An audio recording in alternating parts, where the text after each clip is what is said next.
여러분 이번 시간은 이제 논증에 대해서 같이 한번 공부해 보도록 하겠습니다. 먼저 논증입니다. 논증은 근거를 들어 주장의 옳고 그름을 논리적으로 밝히는 과정을 말합니다. 먼저 논증에 3요소가 있습니다. 첫 번째는 명제입니다. 논증의 주제를 명제라고 합니다. 어떤 대상이나 문제에 대한 논리적 판단을 표현한 것으로 참과 거짓을 판단할 수 있는 것이어야 합니다. 자, 논증의 주제를 명제라고 한다. 명제에는 첫 번째 사실명제가 있습니다. 사실명제는 신뢰성 있는 정보를 바탕으로 사실관계를 판단하는 명제를 말합니다. 즉, 참, 거짓, 판단이 가능한 명제를 사실명제라고 합니다. 예, 인간에게는 표현의 본능이 있다. 자, 이거 사실이지 않습니까, 여러분? 그럼 참이니까 사실명제가 되는 것입니다. 두 번째, 가치명제입니다. 어떤 제도나 사상의 좋고 나쁨, 즉 이런 가치평가가 들어가 있는 명제를 말합니다. 이거는 주관성이 개입되어 있어서 주장의 공정성에 근거해야 합니다. 그 다음 예 보겠습니다. 김소월은 민족적 정서를 형성했다는 점에서 훌륭한 민족적 시인이다. 여기 훌륭하다는 것은 주관적 평가입니다. 이렇게 좋고 나쁨에 대한 어떤 평가가 들어가 있는 명제를 가치명제라고 합니다. 자, 그런데 이런 어떤 그 주관적 평가에는 주장의 공정성이 내재되어 있어야 한다는 것 명심하시기 바랍니다. 세 번째, 정책명제입니다. 행동의 방향을 제시하여 결심을 촉구하는 명제를 말합니다. 주로 뭐뭐 해야 한다 형식으로 진술됩니다. 저소득층에 대한 복지 대책을 확대해야 한다처럼 이렇게 정책에 대한 판단이 들어가 있는 명제를 말합니다. 자, 정책명제였습니다. 그 다음 이제 논거입니다. 논거는 명제가 올바르다는 것을 뒷받침할 수 있는 논리적인 근거를 말하는데 이 논거도 크게 두 가지가 있습니다. 첫 번째는 사실논거입니다. 사실논거는 이미 알려져 있는 구체적인 사실, 사실이나 아니면 뭐 통계 자료 이런 것들 아니면 역사 이런 것들이 이제 뭐가 된다? 역사 자료 이런 것들은 다 사실명제가 됩니다. 사실논거가 됩니다. 그 다음 두 번째는 이제 소견논거라는 것이 있습니다, 여러분. 소견논거는 소견 말 그대로 어떤 해당 방면의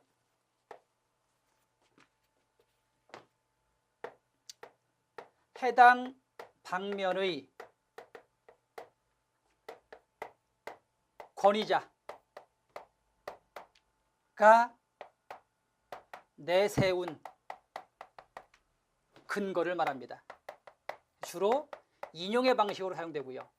반면 사실논거는 주로 예시의 방식으로 사용됩니다. 이상 논거에 대한 설명이었습니다. 그 다음 세 번째 추론입니다. 논거를 판단의 근거로 삼아 명제와 같은 결론을 이끌어내는 사고 과정을 추론이라고 합니다. 자, 추론에는 첫 번째 연역 추론이 있습니다. 연역 추론은 일반적인 사실이나 법칙을 전제로 특수한 사실을 이끌어내는 방법을 말합니다. 여러분 벤 다이어그램으로 그려드릴게요. 연역 추론은 이런 겁니다. 전제가 결론보다 큽니다. 그래서 큰 전제를 가지고 이 전제에 포함되는 작은 결론을 증명하는 거죠. 그러니까 전제가 참이면 결론도 반드시 뭐가 될 수밖에 없다? 결론도 참이 될 수밖에 없는 논증 방법, 추론 방법을 연역적 추론 방법이라고 합니다. 예를 들면요, 이 연역적 추론에는 3단 논법이라는 게 있습니다. 보세요, 여러분. 사람은 죽는다. 소크라테스는 사람이다.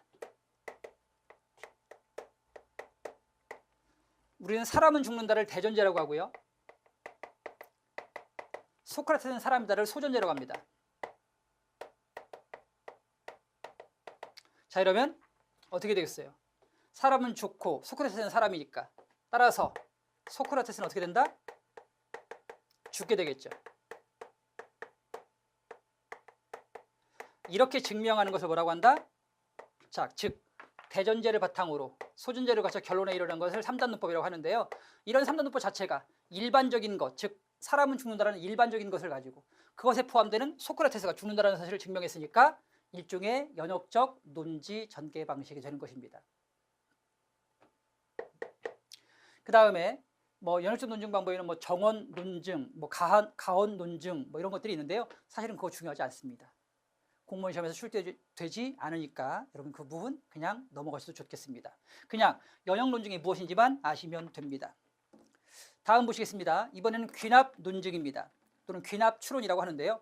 반대입니다. 구체적인 사실을 가지고 그것을 포함하는 일반적인 결론을 이끌어내는 것입니다. 즉 그림이 반대죠.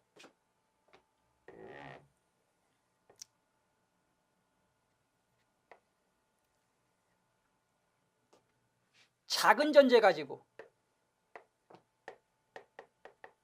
그것을 포함하는 커다란 결론을 내리는 겁니다, 여러분. 작은 전제 가지고 큰 결론을 끌어낸다. 따라서 연역적 논증과는 반대입니다.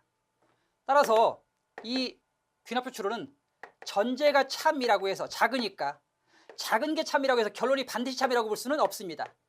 자, 그럼 어떤 반드시 참이라고는 볼 수 없지만 가능성, 이만큼이 참이면 이것을 포함하는 전체가 참일 수 있는 가능성은 있죠. 이렇게.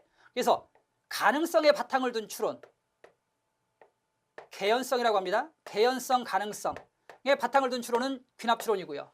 그 다음에 연역적 추론은 전제가 참이면 결론은 반드시 참입니다. 그래서 필연성에 바탕을 둔 추론은 연역적 추론이 되는 것입니다. 예를 들면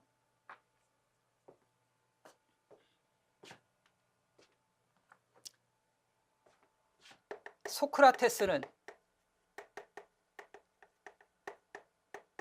사람인데 죽었다. 공자도 사람인데 죽었다. 예수도 부처도 모두 사람인데 죽었다. 자, 그럼 이제 만약 이게 참이라고 한다면 그러니까 모든 사람은 어떻게 된다, 여러분? 자, 모든 사람은 죽는다라고 해서 일반화시키는 거죠. 그러니까 작은 전제 가지고 큰 결론에 도달했습니다. 이런 걸 귀납적 추론 방식이라고 합니다. 다음은 유추입니다.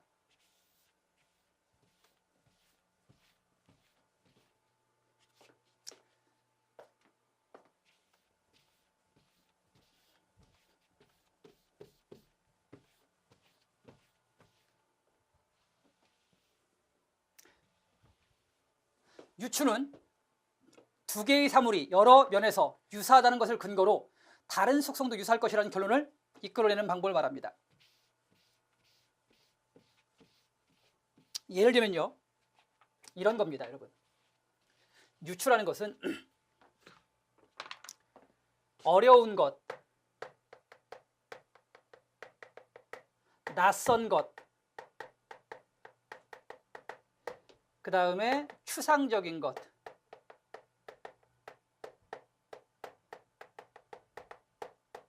이런 것들을 어려운 것은 좀 더 쉬운 것, 낯선 것은 익숙한 것에, 추상적인 것은 구체적인 것에 빗대어 설명하는 겁니다. 그러니까 이걸 우리가 A라고 하고 그 다음에 쉬운 것, 익숙한 것, 구체적인 걸 B라고 했을 때 어려운 것, 낯선 것, 추상적인 것을 그것과 유사한, 이때 A와 B는 서로 뭐가 있어야 돼? 유사성이 있어야 돼요. 그것과 유사한 좀 더 쉬운 것, 좀 더 익숙한 것, 좀 더 구체적인 것에 빗대는 것을 유추라고 합니다. 그래서 유사성에 바탕을 둔 줄이라는 뜻이죠. 예를 들면 인생, 여러분 인생이라는 걸 설명할 때 굉장히 어렵죠. 어떻게 설명할지. 인생은 어렵고 또 추상적인 것입니다. 하지만 인생을 무엇에? 그것보다 좀 더 쉽고 익숙한 여행에 빗댔죠. 그죠? 간혹 험난한 길을 만나게 되기도 하고 예상치 않은 일을 당하기도 한다. 우연히 누군가를 만나 그들과 관계를 맺기도 한다. 또 여행을 끝내고 집으로 돌아왔을 때 편안함을 느끼는 것처럼 생을 끝내고 죽음을 맞아야 할 때 우리는 더없이 편안해질 것이다. 이렇게 유사한 대상에 빗대어서 결국 인생은 여행과 같다라고 얘기했습니다. 자, 이런 것을 뭐라고 한다? 유추라고 합니다. 알겠습니까?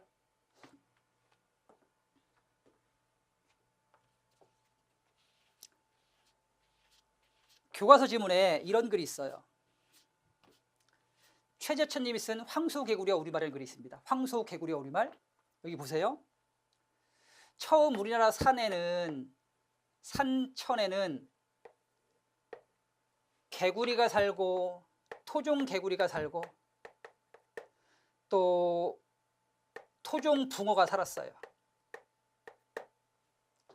그런데 우리 것을 아끼고 지키려는 어떤 사회적 분위기, 풍토, 노력이 부족한 상태에서 단순히 개체수를 늘리기 위해서 황소개구리를 들여왔어요. 그리고 블루길이라는 외래종 물고기, 블루길 베스라는 외래종 물고기를 가지고 왔어요. 그랬더니 어느 순간 우리 산천에는 개구리와 붕어는 흔적도 없이 사라져버리고 황소개구리와 블루길 베스만 남았어요.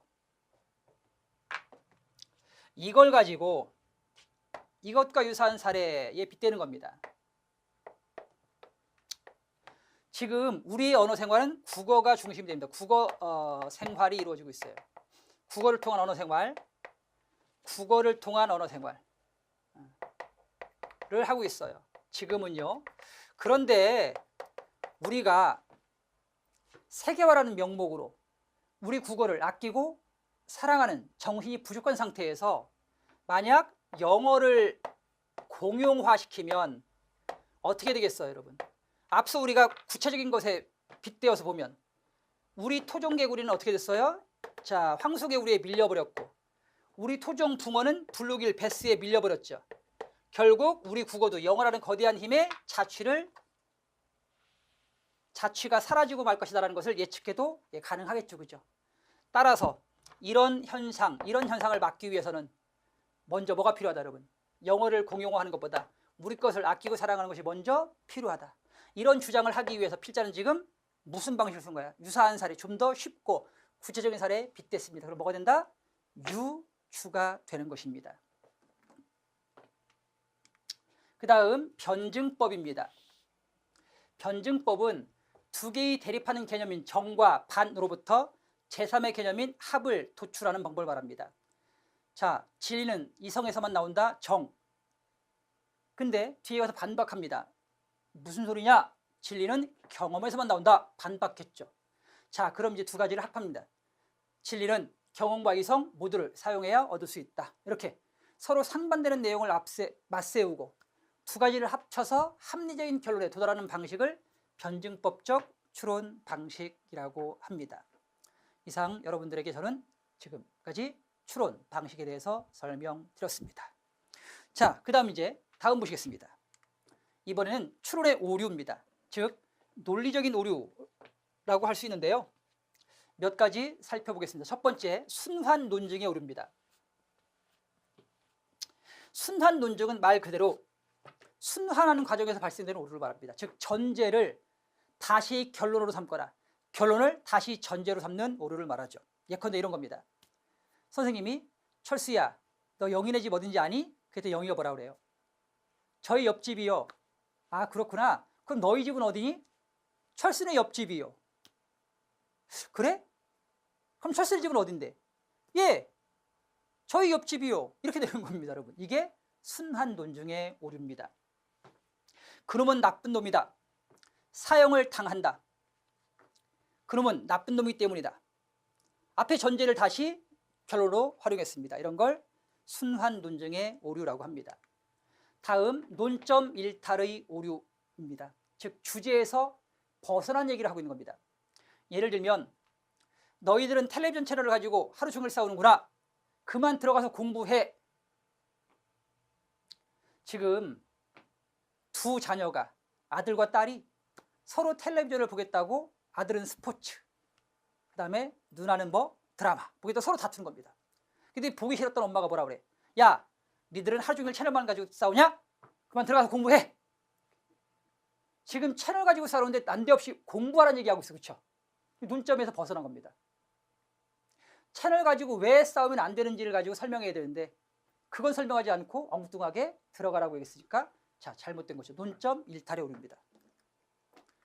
다음, 의도 확대의 오류입니다. 의도를 지나치게 확대하는 것입니다.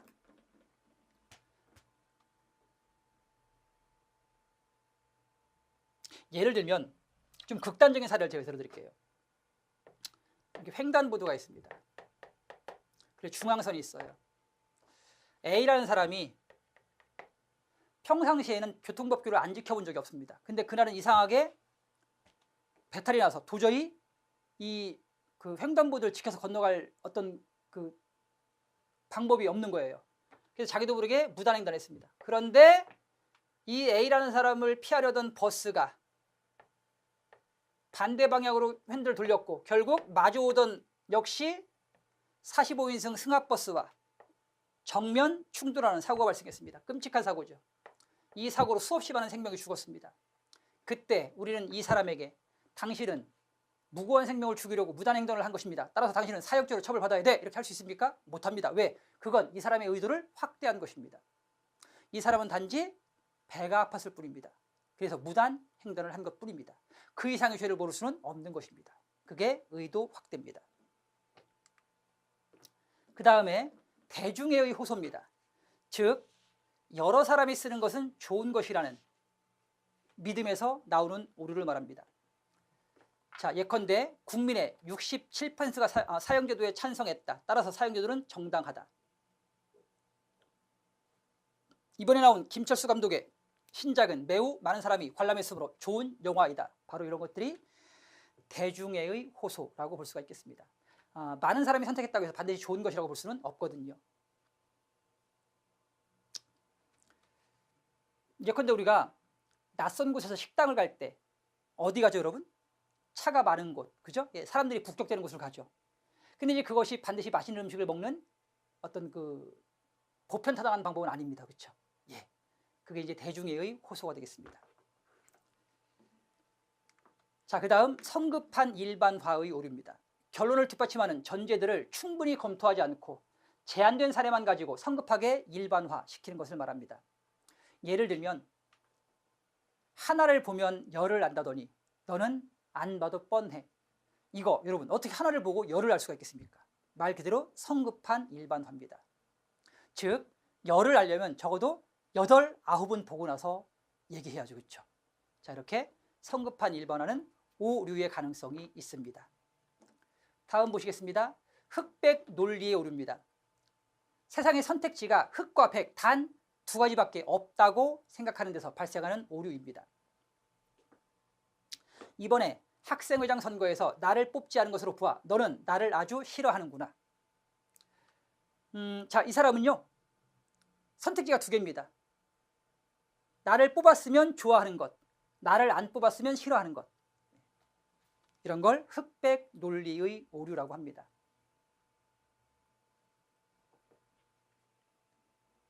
흔히 남자들, 어리석은 남자들이 이런 흑백 논리 오류를 많이 범해요. 저 여자는 나를 좋아해. 왜? 어떤 근거로? 싫어한다고 얘기하지 않았거든. 이거 봐요, 여러분. 싫어한다고 얘기하지 않았으니까 좋아해. 이게 뭡니까? 바로 싫어한다의 반대는 좋아한다. 그죠? 예, 이렇게 흑백, 단 2가지 선택지밖에 없다고 생각하는 겁니다.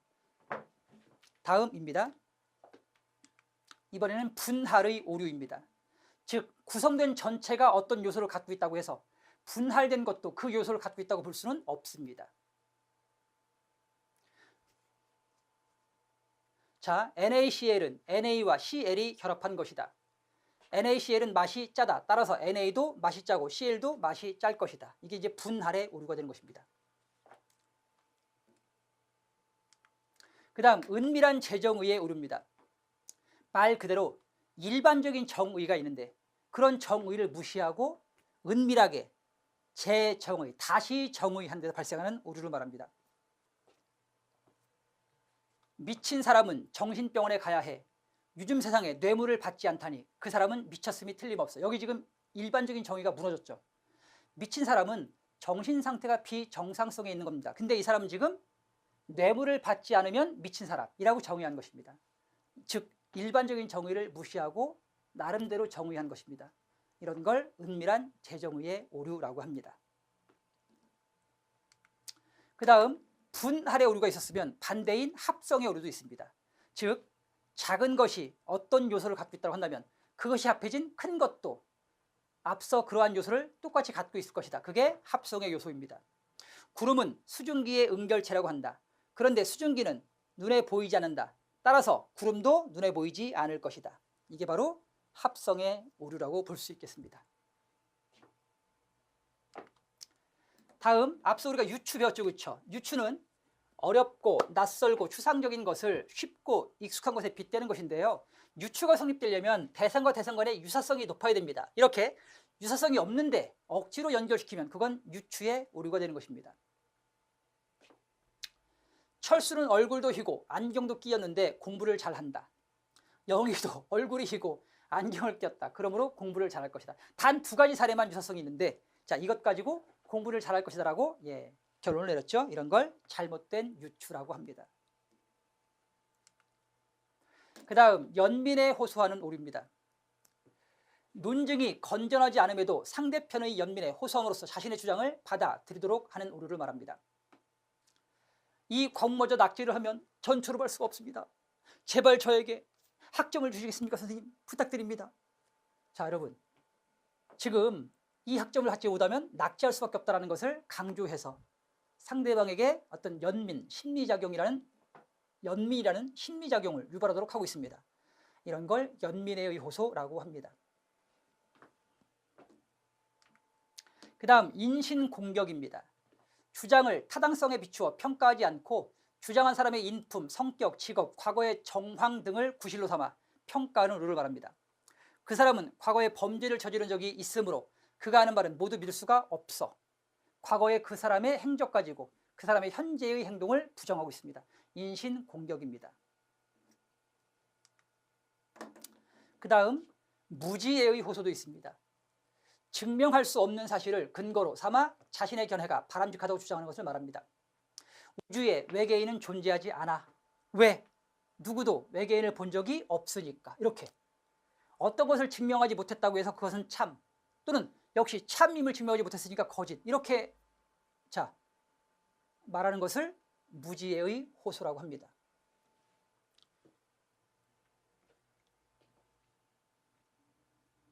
예컨대 옛날 그 영화 보면 형사들이 어떻게 했어요?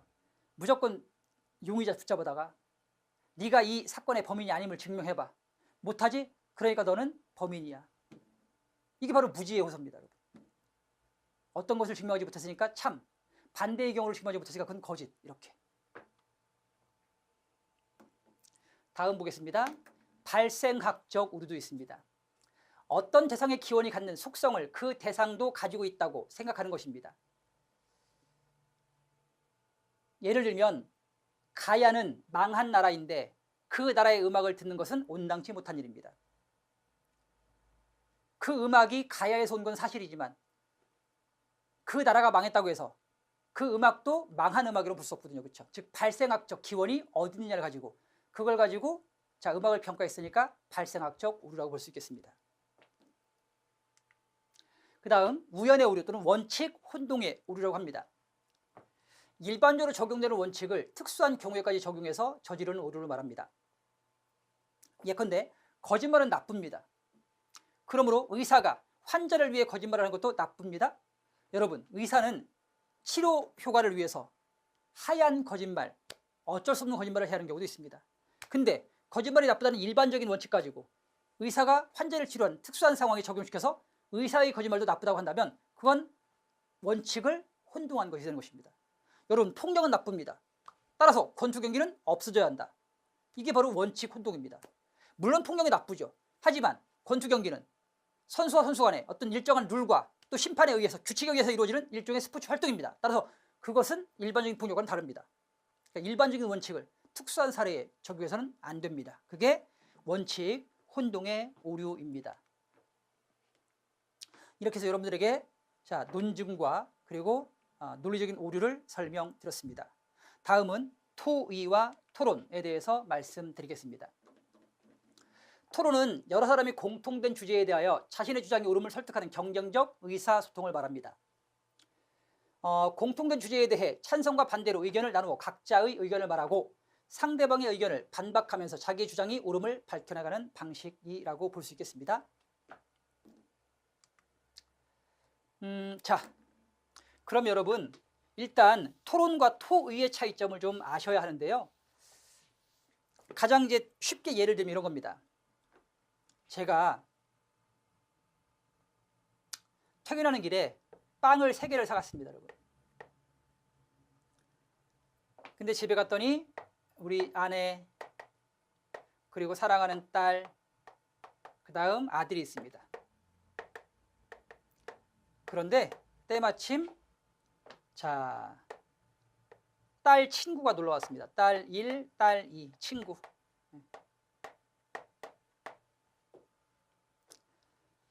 저는 3명만 있을 줄 알고 3개를 사는데 이제 4명 있는 거죠. 자, 그래서 제가 뭐라 그래요? 제가 빵이 3개밖에 없네. 어떡하지? 그래, 좋은 방법이 있다. 당신은 어른이니까 먹지 마. 당신 먹지 마. 이렇게 얘기했어요.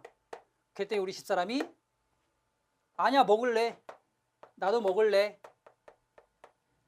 자, 그럼 빵을 가지고 아내는 자신은 먹겠다고 저를 설득해야 돼요. 그죠? 자기가 먹어야 될 객관적인 근거를 들어서 저를 설득해야 합니다. 반면 저는 당신 먹지 마. 왜 먹으면 안 되는지를 역시 마찬가지. 저도 객관적인 근거를 들어서 아내를 설득해야 됩니다. 이렇게 빵을 먹을 것인가 또는 먹지 않을 것인가, 즉 상반되는 주제에 대하여 객관적인 근거를 들어서 상대를 설득하는 말하기, 이걸 토론이라고 하는 것입니다, 여러분. 알겠습니까? 반면 토의는 이런 겁니다. 먹을래 먹지 마가 아니라 사람이 4명이죠. 아내, 딸 1, 딸 2, 아들까지 4명인데 빵은 3개입니다. 그럼 자, 3개의 빵을 가지고 우리 4명이 어떻게 나누고 먹는 것이 가장 좋은 방법일까? 우리 머리를 맞대고 한번 합리적인 해결책을 모색해보자. 이건 토의가 되는 것입니다. 이상 토론과 토의의 차이점 아셨죠? 자, 그래서 이제 토론의 주제 결정입니다. 주제 설정.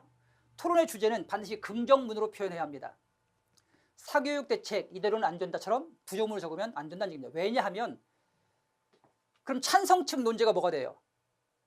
사교육 대책 이대로는 안 된다가 만약 토론의 주제라고 한다면 찬성 측 논제는 사교육 대책 이대로는 안 된다에 찬성한다, 이렇게 돼버립니다.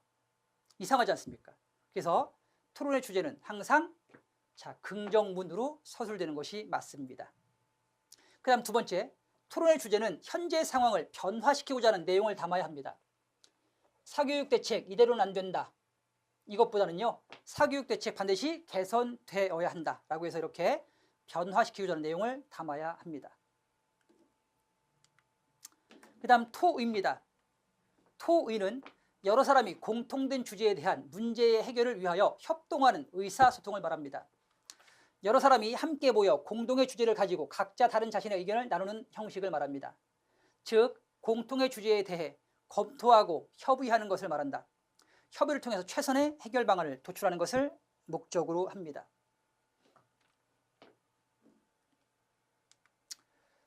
토의의 유형입니다. 작년에 이 토의의 유형과 그 다음 그 토론과 토의의 차이점이 실제 시험에 출제됐었습니다. 심포지엄 보시겠습니다. 심포지엄은 주제에 대한 다양한 측면의 전문가들이 참여합니다. 심포지엄의 특정, 전문가들이 참여합니다. 그리고 전문적 강연을 하고 난 뒤 청중들의 질의에 답하는 방식입니다. 발표자 간의 상호 의견 교환이 없다는 점에서 패널 토의와는 구분됩니다.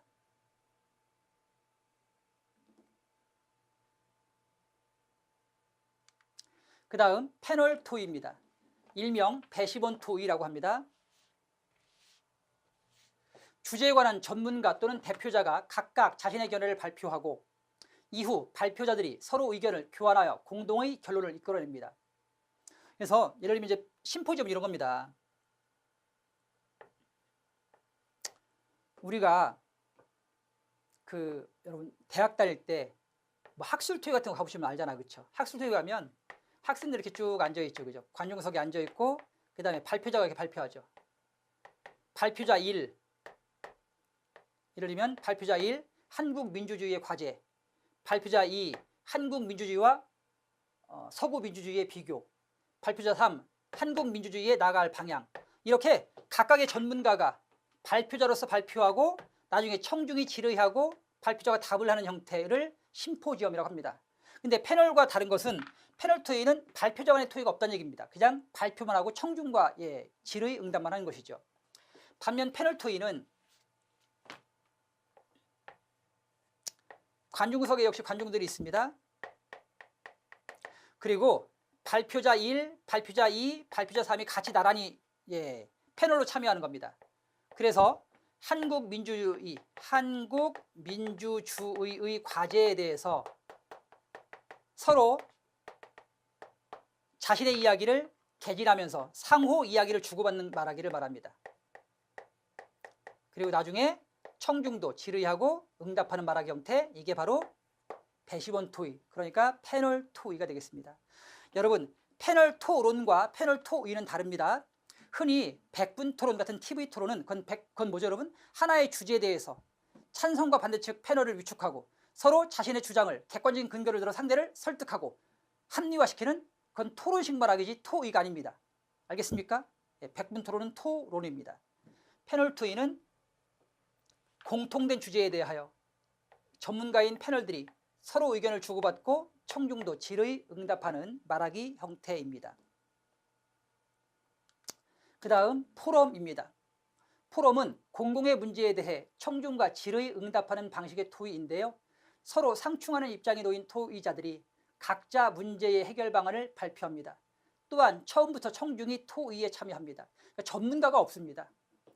전문가가 없고 그냥 공동의 문제에 관심사를 가진 청중들이 자유롭게 참여해서 이야기를 주고받는 말하기 형태를 포럼이라고 합니다. 상당히 민주적인 절차에 운영되는 말하기 형태라고 할 수 있겠습니다. 그 다음 회의입니다.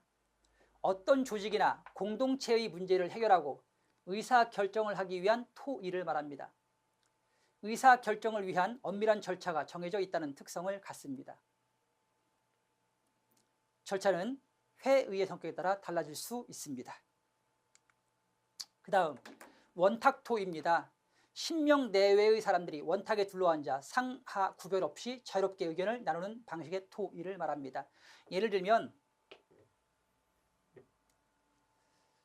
TV 뉴스 보면 지금 그 정당 정치, 뭐 새누리당, 더불어민주당을 보면 이제 다 최고위원 제도를 쓰고 있거든요. 즉 당대표와 최고위원들이 쭉 둘러앉아서 의사결정을 하는 구조죠. 이런 걸 원탁토의라고 합니다.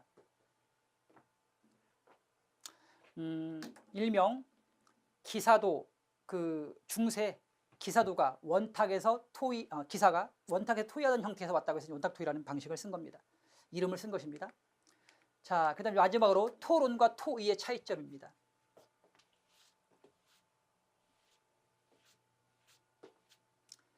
토론, 토의 모두 공동의 문제를 해결하기 위한 과정이 되겠고요. 그 다음 토론은 찬성과 반대 의견을 교환하며 결론을 도출하는 것인 반면 토의는 공통의 문제에 대한 최선의 해결 방안을 찾는 데 있습니다. 토론은 경쟁적 상호작용에 비해서 토의는 협력적 상호작용이라고 할 수 있겠습니다. 자, 그 다음 참고로 여러분 토론의 구성 요소를 좀 알아두시기 바랍니다. 토론이 이루어지려면 반드시 갖춰야 할 구성 요소가 있습니다. 첫 번째, 찬성과 반대로 나눠질 수 있는 논제가 필요합니다. 두 번째, 찬성 측 토론자와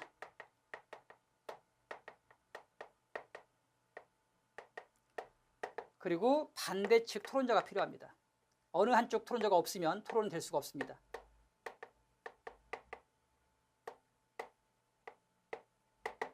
세 번째, 청중이 필요합니다. 청중은 일종의 심판자 역할을 합니다. 네 번째, 공정한 진행을 할 사회자도 필요합니다. 손석희 씨 같은 사회자가 있으면 더욱더 좋겠죠. 그 다음에 다섯 번째입니다. 이게 가장 중요한데요. 찬성적 토론자와 반대적 토론자가 합의된 토론 규칙이 있어야 합니다, 여러분. 그래서 이 토론 규칙을 정하기가 어려워서 실제 TV 토론, 즉 대선 후보 같은 경우 사실은 예전처럼 막 그 군중동원하는 이런 선거 유세 방식은 이건 비합리적입니다. 그죠? TV 토론이 가장 좋은데 그 TV 토론이 안 되는 건 바로 이 첨예한 어떤 그 토론 규칙에 따라서 이해관계가 달라질 수 있기 때문에 그래요. 말을 잘하는 사람은 즉문즉답, 즉시 묻고 즉시 답하는 형태의 토론 방식을 좋아하겠지만 반면 상대적으로 말을 잘 못하는 후보자도 있을 수 있지 않습니까? 그렇죠? 그런 사람들은 이미 이제 질문지를 받아놓고 정리한 다음 나중에 답하는 형식을 선호할 것입니다. 그러니까 어쨌든 이런 그 토론 규칙에 따라서 자신의 능력을 드러내 보이는 방법이 달라질 수 있으므로 토론 규칙에 대한 합의가 잘 이루어지지 않고 있습니다. 자, 그래서 토론 규칙은 토론을 구성하는 가장 중요한 요소가 될 수 있습니다. 이 다섯 가지가 토론의 구성 요소였습니다. 이상 토의와 토론까지 살펴봤습니다. 자, 이번에는 대화입니다. 대화는 화자와 청자가 서로 의견을 주고받는 말하기 형태를 말하는데요.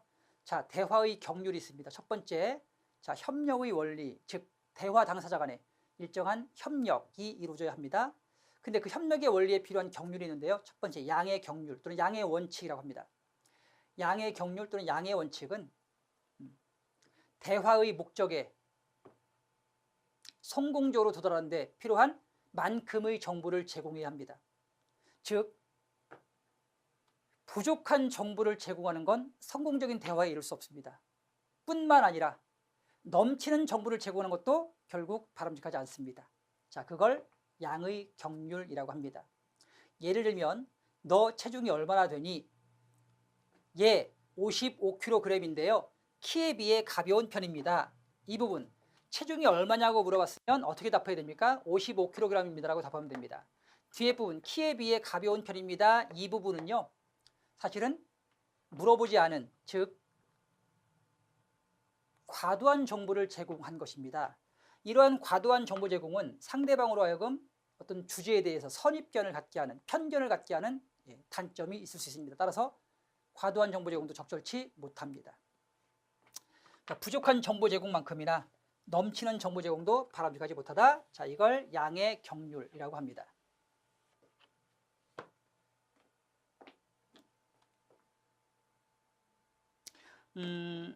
예를 들면 너 집이 어디니? 라고 물어봤어요. 그런데 서울이요.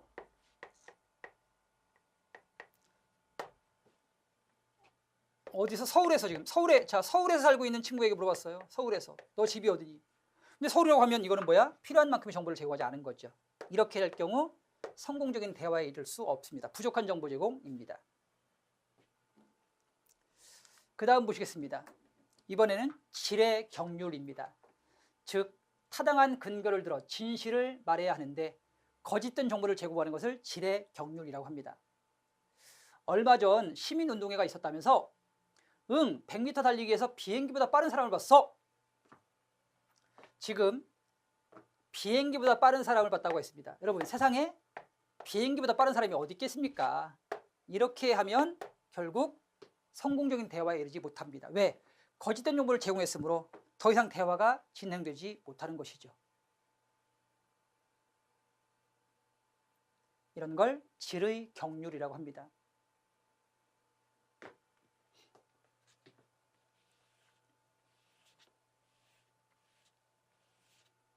예를 들면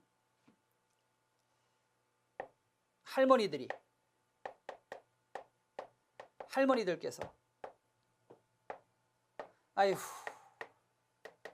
이제 그만 죽어야지, 살면 뭐해, 이런 말씀, 이런 것도 사실은 질의 경률을 위배한 것입니다. 사실 죽고 싶은 할머니는 돌아가시고 싶은 할머니는 안 계실 겁니다, 여러분. 그냥 하시는 말씀이죠, 그죠? 이걸 사실로 믿어서는 안 됩니다. 또 장사꾼이 아휴 이거 미치는 건데 이렇게 팔면 미치는데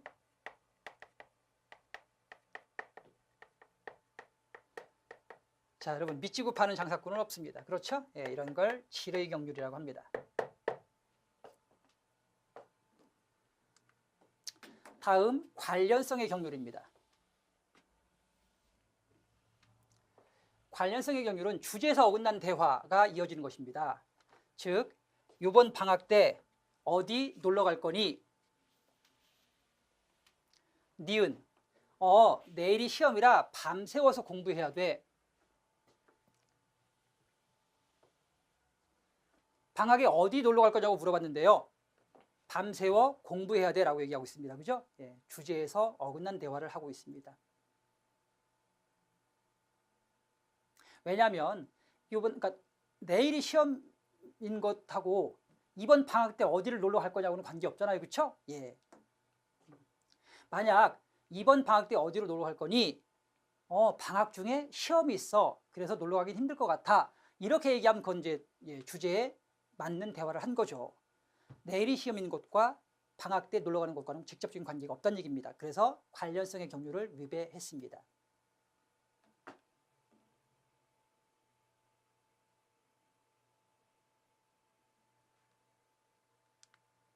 다음 네 번째, 태도의 경률입니다.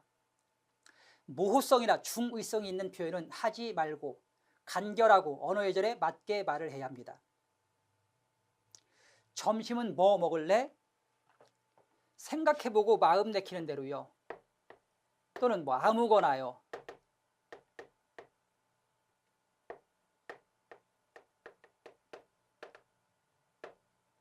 이런 걸 뭐라 그래요? 모호성, 즉 태도의 경륜을 지키지 않은 것입니다. 알겠습니까, 여러분? 예. 이상 대화에서 지켜야 할 협력의 원리에 대해서 설명드렸습니다. 자, 그럼 제가 한번 보기를 줄 테니까 여러분들께서 한번 해보십시오. 보기입니다. 1번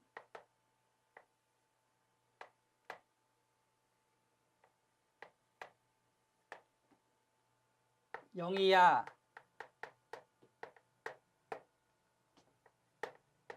철수네 집 어딘지 아니?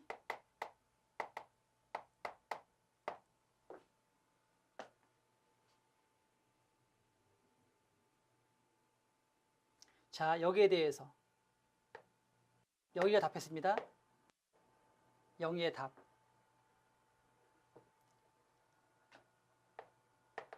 예, 서울이요. 자, 이러면 뭘 지키지 않은 거죠, 여러분? 양의 경륜을 지키지 않은 것입니다. 두 번째, 철수네 집 어딘지 아니? 선생님, 저 철수 싫어요. 철수네 집 어디냐고 물어봤는데 저 철수 싫어요 얘기했어요. 이렇게. 즉 뭘 지키지 않은 거죠? 예, 관련성의 경륜을 지키지 않은 것입니다. 세 번째, 영희야, 철수네 집 어딘지 아니?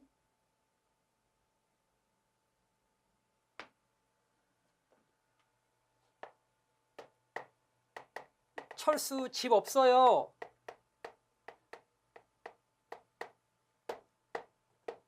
실제 집이 없지 않겠죠, 그죠? 예, 그러니까 이거는 거짓된 정보를 줬으니까 질의 경륜을 위배했습니다. 4번, 영희야, 철수네 집 어딘지 아니?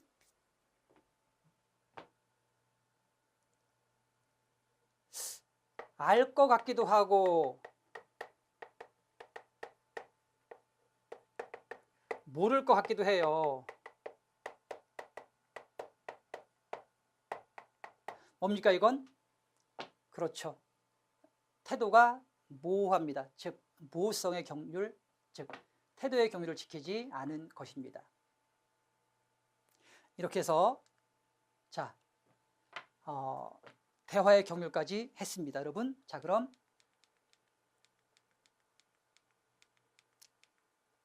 자 앞서 배웠던 내용 간단하게 정리해 드리겠습니다.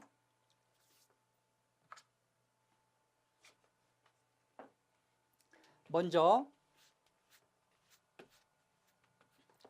글의 설명 방식 배웠었죠, 그죠? 예, 글의 설명 방식에는 뭐가 있었어요? 그렇죠. 시간성을 고려하는 무슨 방식? 동태적 방식. 그리고 시간성을 고려하지 않는 정태적 방식이 있습니다. 동태적 방식에는 인과 과정, 그 다음에 서사가 있었고요.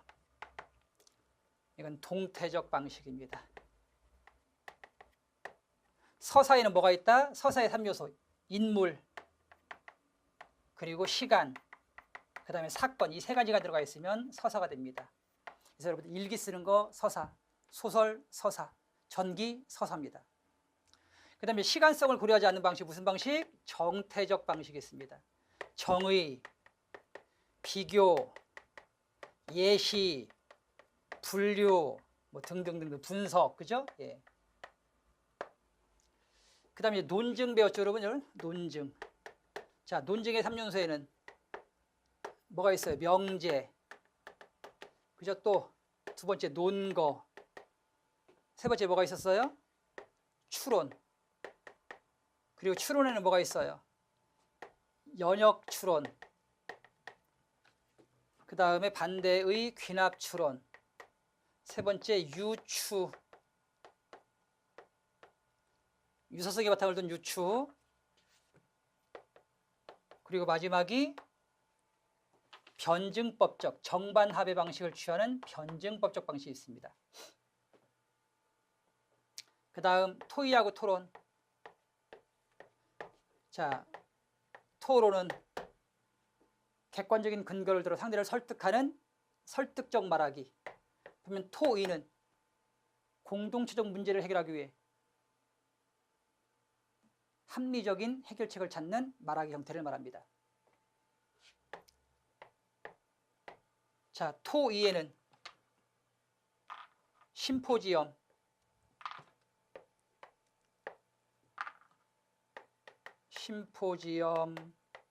포럼, 패널 토의가 있었죠, 그죠? 예, 그 다음에 또 원탁 토의도 있었고요. 그 다음 토론에는 토론의 구성 요소 있었죠, 그죠? 4가지. 자, 아까 말씀드린 토론자 필요하고요. 사회자, 그 다음에 논제, 그리고 토론 규칙이 필요합니다. 마지막 대화의 원리. 첫 번째, 필요한 만큼의 정보를 제공하라는 양의 경률. 두 번째, 거짓된 정보를 제공하지 말라는 질의 경률. 세 번째, 주제에서 어긋나지 말라는 관련성의 경률. 네 번째, 태도를 명확히 하라는 무슨 경률? 모성의 경률까지. 이 4가지 경률이 지켜야만 성공적인 대화에 이룰 수 있습니다. 지금까지 여러분, 자, 화법과 작문에 대해서 설명드렸습니다. 특히 이제 오늘 배운 설명 방식 같은 경우, 그리고 논증의 방식은 독해 과정에서 글의 서술 방식 또는 논지 전개 방식으로 시험 문제가 많이 출제가 되고 있습니다. 그래서 이 부분 논증의 종류, 그리고 설명의 종류, 그 다음 각각 세부적인 내용들과 구체적인 예시까지 꼭 알아두시는 것이 필요합니다. 자, 여러분 수고하셨고요. 다음 시간에 새로운 주제로 여러분들 찾아뵙겠습니다. 감사합니다.